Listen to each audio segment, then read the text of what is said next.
Bismillahirrahmanirrahim. Assalamualaikum warahmatullahi wabarakatuh. Mr. Lutfi again here.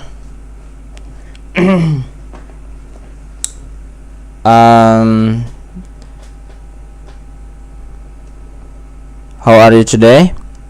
I hope you're fine. And in this occasion, this opportunity, we are going to discuss about a new material about matriculation.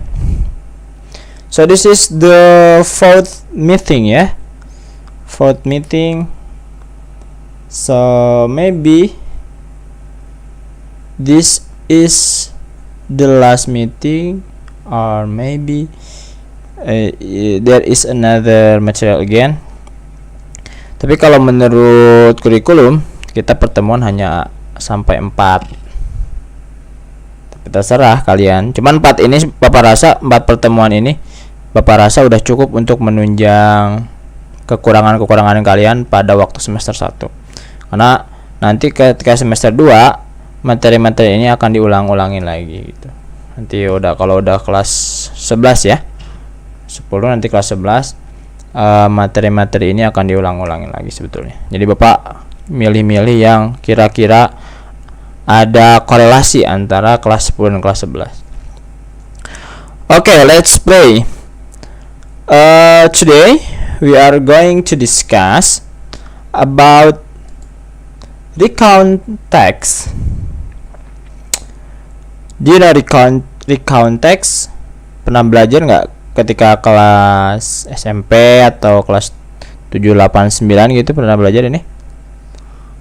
Oke. Let's see what recount text is.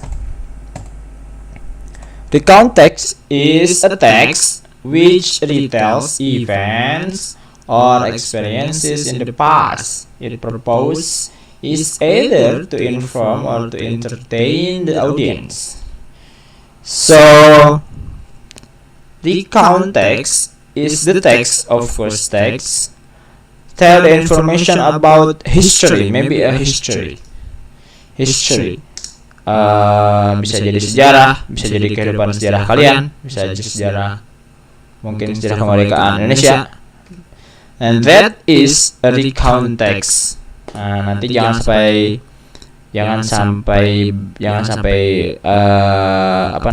pusing. Recount sama naratif itu hampir sama, recount sama naratif. Kalau bisa dibilang ini recount text itu ibunya. Jadi sebelum keluar naratif sama deskriptif itu recount text dulu. Okay, do you understand? So this is the definition of recount text. Next, generic structure of recount text. There are a lot of, not a lot of, but there are some generic structure that usually used in recount text. The first is orientation. So orientation is introducing the participant about place and time. So the second is events. So the purpose of event is describing series of events that happened in the past. So what was happening in the past? This is the context. What was happening in the past? So the third is reorientation. Reorientation is optional, stating personal comment of the writer to the story. If you are the writer, maybe you can give your research or your work some comment of view.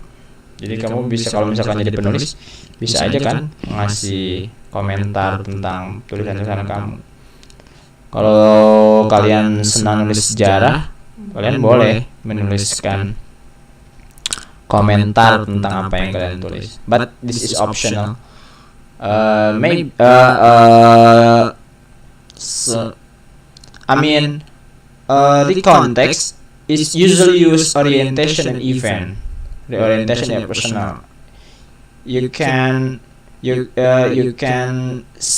found the context is always use orientation and event. The orientation you can found the little of the context is not using the orientation. Jadi yang pakai reorientation cuma sedikit kira-kira kalau misalkan di konteks. Kebanyakan ini pasti nih orientation sama event. Kalau orientation is you can always you not always found the orientation in the context. Okay. So this is general structure of the context. Let's see languages. Language features. What are the language features of the context? The first, introducing personal participant, like I, my, you enggak ya? I biasanya I sama my kalau di context. Later we can see the example. Next, chronological connection, then first, second, always. Ini biasanya kita temukan di konteks. Then he died, then I woke, then I came, did I come, did I came, not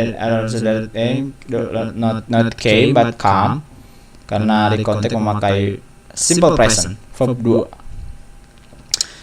So next, linking verb was and were, pasti ya itu karena itu masuk dalam to be.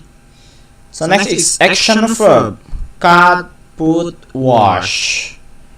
Kalau action verb itu kata perintah, kalau dalam bahasa Arabnya itu fi'lul amri kalau dalam bahasa Arabnya. Tapi kalau bahasa Inggrisnya action verb, kalau dalam bahasa Indonesianya kata perintah.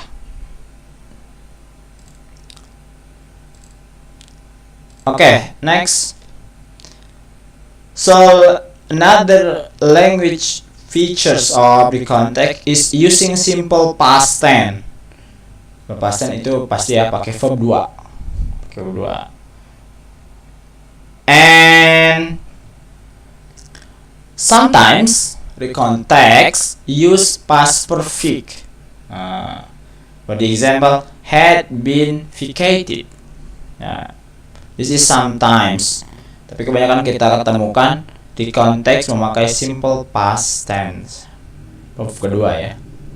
So language of simple past of the context is introducing personal participant, chronological connection, linking verb, action verb, simple past tense, past perfect. So let pay attention to this one. When we use simple past tense, use simple past or verb to for a specific action or event in the past. Jadi cuman spesifik satu gitu maksudnya. For one event in the past. So when we use past perfect, use the past perfect tense to say that an action or event happened before another action event in the past. There usually are two actions. Ini kurang S ya. There usually are two action or event in the sentences. Jadi dalam kalimat itu terjadi dua kejadian misalkan.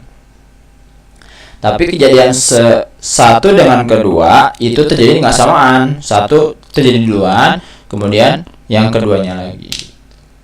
Jadi when you use past perfect, we use past perfect when that action or event happen before another action gitu.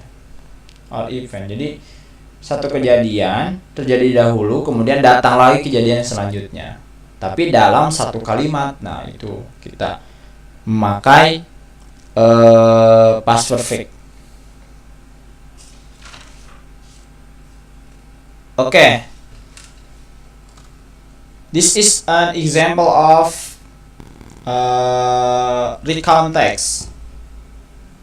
Let's analyze. For the red color is personal participants. Personal participant I, my. So the yellow color chronological connection. Chronological then first. And linking verb is green color. Let's see. It was early morning on sunny spring day and up in April Heathrow Airport, London was very busy. I was sitting reading a newspaper in the departure lounge of Terminal 1. I was nervous when I would fly. I looked at my watch impatiently. Then I heard the announcement over the loudspeaker. British Airways announced the departure of the flight BE570 for Istanbul. Will passenger please proceed to gate 16 for boarding? Hearing that announcement, I picked up my suitcase and walked toward gate 16. 20 minutes later, the plane was preparing to leave. It moved slowly across the airport to runway number 2. I was sitting looking out of the window. The plane suddenly moved forward, raced down the runway and rise into the air. I looked on at the house and roads far below. I was smiling. London was behind me. I was on my way to Istanbul. So this is the example of the context. This one is example of the context.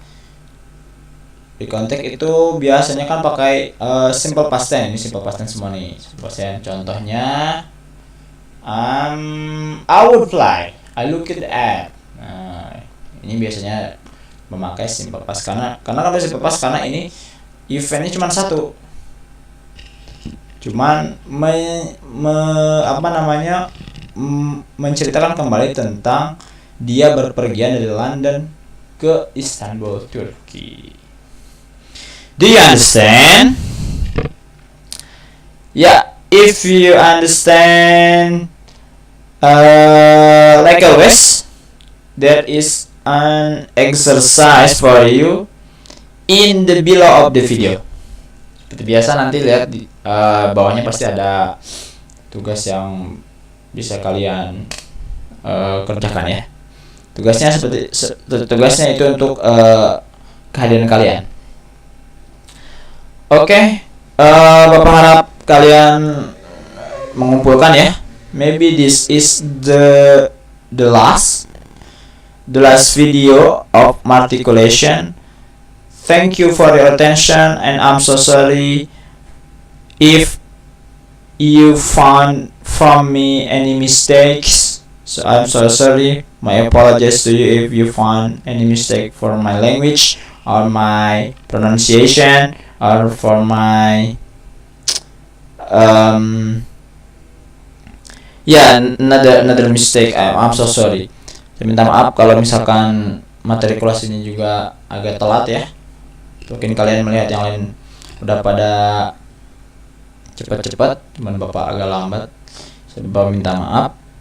Semoga ini bisa membantu kalian dalam menunjang semester yang dahulu ya. Minta maaf sekali bila ada kesalahan. Okay, if you have any question, feel free to ask me on my website. So there is I prepare some message box to ask me any question of this Materikulasi. Thank you for your attention. Semoga ini tidak mengakhiri silaturahmi kita ya. Kalau kalian melihat Bapak di sekolah atau di mana aja, silakan sapa ya.